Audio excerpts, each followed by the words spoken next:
नमस्कार विद्यार्थी मित्रांनो, वर्ग 12वी अर्थशास्त्र।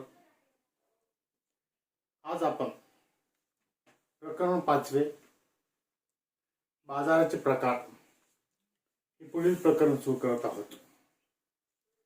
या अगोदर आपण पुरवठ्याचे विश्लेषण हे प्रकरण बघितलं। आज आपण बाजाराचे प्रकार या नवीन पुढच्या प्रकरणाला सुरुवात करत आहोत। या प्रकरणामध्ये आपण बाजाराचे प्रकार या प्रकरणामध्ये या प्रकरणाची प्रस्तावना बघणार आहोत। प्रस्तावनेनंतर व्याख्या बघणार आहोत। व्याख्येनंतर बाजारांचे वर्गीकरण कशा प्रकारचे आहे ते आपण बघणार आहोत। प्रस्तावना बघत असताना सामान्यपणे आपल्या बोली भाषेमध्ये बाजार म्हणजे आपण एक विशिष्ट ठिकाण किंवा स्थळ की ज्या ठिकाणी वस्तूंची देवाणघेवाण केली जाते, अशा ठिकाणाला आपण बाजार म्हणतो आपल्या बोली भाषेमध्ये। की ज्या ठिकाणी एक विशिष्ट ठिकाण की ज्या ठिकाणी कोणत्याही वस्तूंची खरेदी विक्री केली जाते, अशा ठिकाणाला बाजार म्हणतात बोली भाषेमध्ये। परंतु अर्थशास्त्रामध्ये बाजाराची संकल्पना ही वेगळी आहे। की त्यामध्ये अर्थशास्त्रामध्ये बाजार म्हणजे अशी व्यवस्था की ज्यामध्ये विक्रेते व ग्राहक प्रत्यक्ष अप्रत्यक्षपणे एकमेकांच्या संपर्कात येतात आणि वस्तू व सेवांची देवाणघेवाण करत असतात। त्या प्रकाराला बाजार असं म्हणतात अर्थशास्त्रामध्ये। म्हणजे प्रकार असा आहे की त्या ठिकाणी वस्तू आपण जो प्रत्यक्ष बाजार बघतो आपल्या बोली भाषेमध्ये, की त्या ठिकाणी एक ठिकाण आहे, त्या ठिकाणी वस्तू विकणारा आणि वस्तू विकत घेणारा एकत्र येतात। अर्थशास्त्रामध्ये तसं नाही।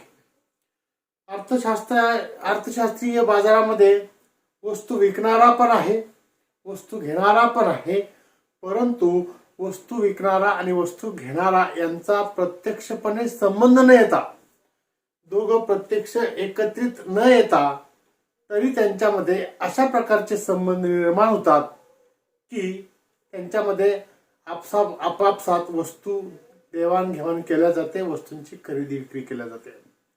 अशा ठिकाणाला अर्थशास्त्रामध्ये बाजार म्हणतात। तर या बाजाराच्या ही प्रस्तावना आपण बघितली। हे या प्रस्तावनेनुसारच हे प्रकरण बघायचं आपल्याला। या प्रकरणामध्ये तर ते बघण्या अगोदर आपल्याला बघायची आहे बाजाराची व्याख्या। तर ऑगस्टिन कुर्नो या अर्थतज्ञाने बाजाराची व्याख्या केली आहे की या कुर्नो यांच्या मते ज्या ठिकाणी वस्तूंची खरेदी विक्री केली जाते अशी एखादी विशिष्ट जागा म्हणजे बाजार नसून, ज्या ठिकाणी वस्तूंची खरेदी विक्री केली जाते अशा ठिकाणाला किंवा असे ठिकाण हे बाजार नसून असा संपूर्ण भूप्रदेश की ज्यात खरेदीदार आणि विक्रेते यांचा परस्परांशी इतका जवळचा संबंध निर्माण होतो की त्यामुळे वस्तूंची किंमत सर्वत्र सहज आणि लवकर समान होण्यास मदत होते आणि त्या माध्यमातून त्या वस्तूंची खरेदी विक्री होते। म्हणजे कुर्नो यांच्यामध्ये जो बाजार आहे त्या बाजाराला विशिष्ट अशी सीमा नसते, भौगोलिक सीमारेषा नसते, विशिष्ट असं ठिकाण देखील नसतं। तर असा संपूर्ण भूप्रदेश आहे की ज्यामध्ये खरेदीदार म्हणजे वस्तूंची खरेदी करणारा आणि वस्तूंची विक्री करणारा हे यांच्यामध्ये परस्पर इतका जवळचा संबंध निर्माण होतो की त्या संबंधामुळे त्या वस्तूची जी किंमत प्रस्थापित होते ती किंमत सर्वत्र सहज आणि लवकर समान सारख्या प्रमाणात होण्यास मदत होते। अशा ठिकाणाला किंवा अशा प्रकाराला बाजार म्हणतात, अशी कुर्नो यांनी या अर्थशास्त्रातील बाजाराची व्याख्या केलेली आहे। तर हा बाजार अस्तित्वात येण्यासाठी कुर्नो यांचा अर्थशास्त्रीय जो बाजार आहे, हा बाजार अस्तित्वात येण्यासाठी पुढील काही घटक महत्वाचे असतात। ते घटक कोणते आहेत तर ते आहेत, पुढील गोष्टीमुळे बाजार निर्माण होतो, ग्राहक आणि विक्रेते। ग्राहक म्हणजे वस्तू विकत घेणारा उपभोक्ता आणि विक्रेता म्हणजे वस्तू विकणारा उत्पादक किंवा विक्रेता। हा घटक महत्वाचा आहे. हा घटक असल्याशिवाय बाजार अस्तित्वात येत नाही. म्हणून ग्राहक आणि विक्रेता हा घटक महत्वाचा आहे. दुसरा आहे वस्तू व सेवांची खरेदी विक्री, ज्यामध्ये वस्तू आणि सेवांची खरेदी विक्री झाली पाहिजे. म्हणजे बाजारामध्ये फक्त वस्तूंचीच विक्री होते असं नाही, तर काही घटक समाजातील असे असतात की जी सेवा पुरवत असतात. म्हणून सेवा क्षेत्र देखील आज महत्वाचं आहे आपलं. तर अशा वस्तू आणि सेवांची त्या ठिकाणी खरेदी विक्री झाली पाहिजे.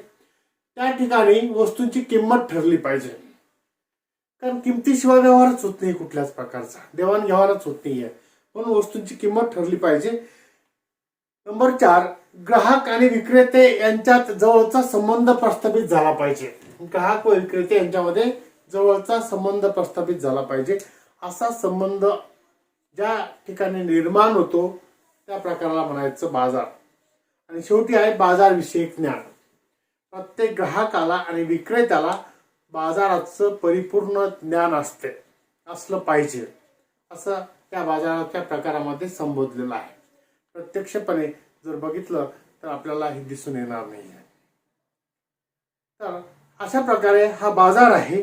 तर या बाजाराचं वर्गीकरण व्याख्या बघितल्यानंतर आपल्याला बाजाराचं वर्गीकरण बघायचं आहे. बाजाराचे 3 प्रकारचे बाजार आहेत वर्गीकरणानुसार. म्हणजे स्थळानुसार बाजाराचे वर्गीकरण, काळानुसार बाजाराचे वर्गीकरण आणि स्पर्धेनुसार बाजाराचे वर्गीकरण. तर हे 3 प्रकारचे जे वर्गीकरण आहे त्याचा आपल्याला या प्रकरणामध्ये अभ्यास करायचा आहे. तर स्थळानुसार स्थळ म्हणजे ठिकाण. ठिकाणानुसार बाजारात कोणकोणते प्रकार पडतात ते प्रकार आपल्याला बघायचे आहेत. तर त्याला नंबर 1 त्यामध्ये स्थानिक बाजारपेठ. स्थानिक म्हणजे की ज्या ठिकाणी प्रत्यक्षपणे वस्तूंची देवाणघेवाण केली जाते.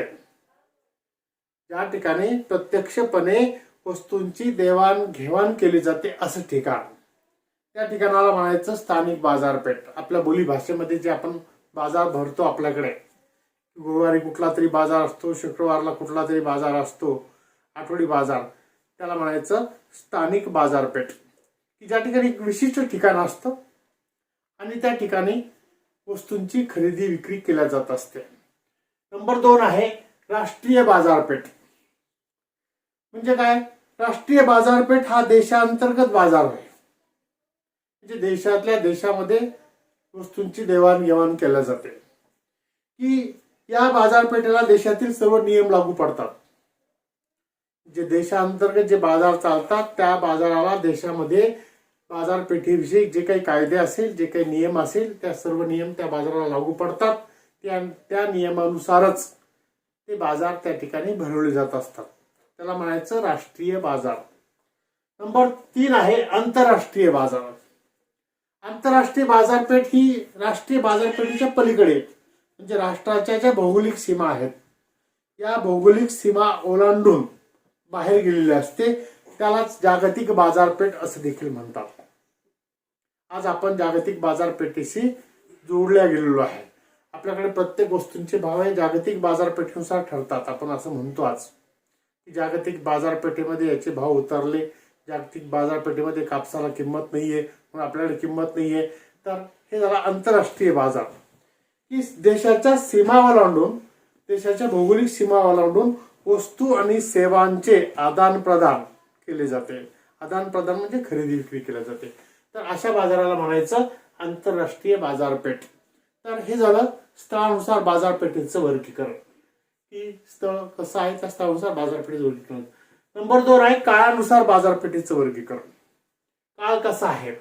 अत्यल्प काळ असेल, अल्प काळ असेल, दीर्घकाळ असेल आणि अतिदीर्घ काळ असेल. तर अत्यल्प काळ म्हणजे काय? की बाजार आहे, बाजारामध्ये विक्रेता वस्तूंचा पुरवठा करत असतो आणि वस्तूंची मागणी करणारा मागणी करत असतो. म्हणजे मागणी करणारा वस्तू खरेदी करत असतो आणि विक्रेता वस्तू विकत असतो. विकत असतो म्हणजे तो पुरवठा करत असतो. तर या काळामध्ये अल्पकाळ एवढा अल्प असतो की त्या ठिकाणी त्या वस्तूचा पुरवठा वाढवता येत नाही. म्हणजे जेवढी वस्तू विकायला आणली तेवढीच विकायला लागते. एखाद्या बाजारात अचानक वस्तूची किंमत वाढली म्हणून आपण लगेच त्या वस्तूंचा पुरवठा बाजारामध्ये वाढवू शकत नाहीये, कारण पुरवठा वाढवेपर्यंत तो बाजाराचा कालखंड संपलेला असतो. त्याला म्हणायचं अत्यल्प काळ. म्हणजे आता आपण आपला जो बाजार भरतो एका दिवसाचा, हा काही घंट्याचा असतो, की ज्या त्या बाजारामध्ये आपण जर वांग्याची टोपली आणली तर तेवढी टोपलीच विकायला लागते आपल्याला. आपण वांग्याचा आणखी पुरवठा करू शकत नाहीये की त्या ठिकाणी अचानक वांगी 100 रुपये किलो झाले आणि तुम्ही शेतामधून वांगे तोडून आणेपर्यंत बाजार संपून जाते.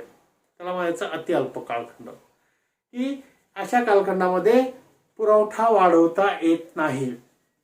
जेवढा पुरवठा आहे जेवढा वस्तूंचा पुरवठा बाजारामध्ये आणलेला आहे तेवढ्याच वस्तू विकल्या जाऊ शकते.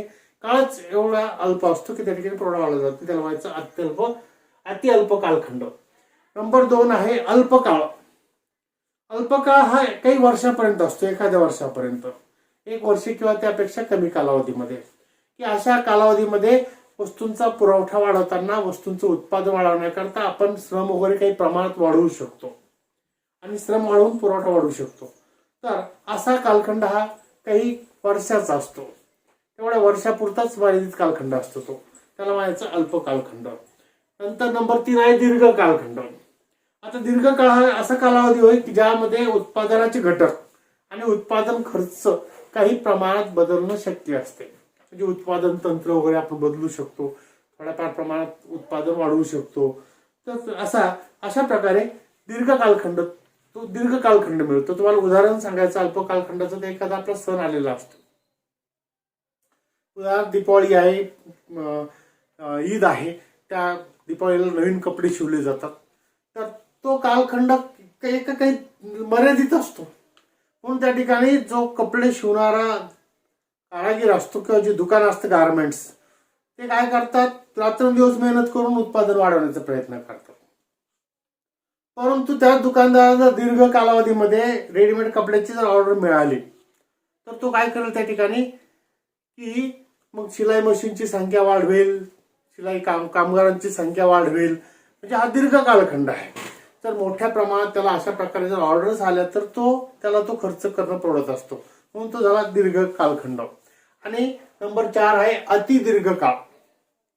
की ज्या कालखंडामध्ये अर्थव्यवस्थेमध्ये मोठ्या प्रमाणात आदाने आणि उत्पादन घटक स्थिर झालेले असतात आणि म्हणून मग अशा कालावधीमध्ये उत्पादन बदलणं सहज शक्य असते. हा कालावधी 5 वर्षापेक्षा अधिक असतो, असं 5 वर्षापेक्षा अधिक प्रमाणाचा कालावधी असतो. तर अशा कालावधीमध्ये वस्तूंची जी किंमत प्रस्थापित होत असते ती किंमत ही त्याला म्हणायचं आदर्श किंमत, ती आदर्श किंमत असते. तर अशा प्रकारे कालखंडानुसार 4 प्रकारचं वर्गीकरण केलं जाते. एक अत्यल्प म्हणजे अति अल्प कालखंड, दुसरा अल्प कालखंड, तिसरा दीर्घ कालखंड आणि चौथा अतिदीर्घ कालखंड. तर अशा प्रकारे काळानुसार हे 4 प्रकार झाले. आणि नंबर क आहे स्पर्धेनुसार प्रकार. स्पर्धेनुसार 2 प्रकार पडतात मुख्य: पूर्ण स्पर्धायुक्त कालखंड आणि अपूर्ण स्पर्धायुक्त कालखंड. अपूर्ण स्पर्धेचे देखील पुढील 3 उपप्रकार पडतात. त्यामध्ये मक्तेदारी, अल्पाधिकार आणि मक्तेदारीयुक्त स्पर्धा. तर या मक्तेदारी म्हणजे काय, मक्तेदारीची वैशिष्ट्ये आपल्याला बघायची.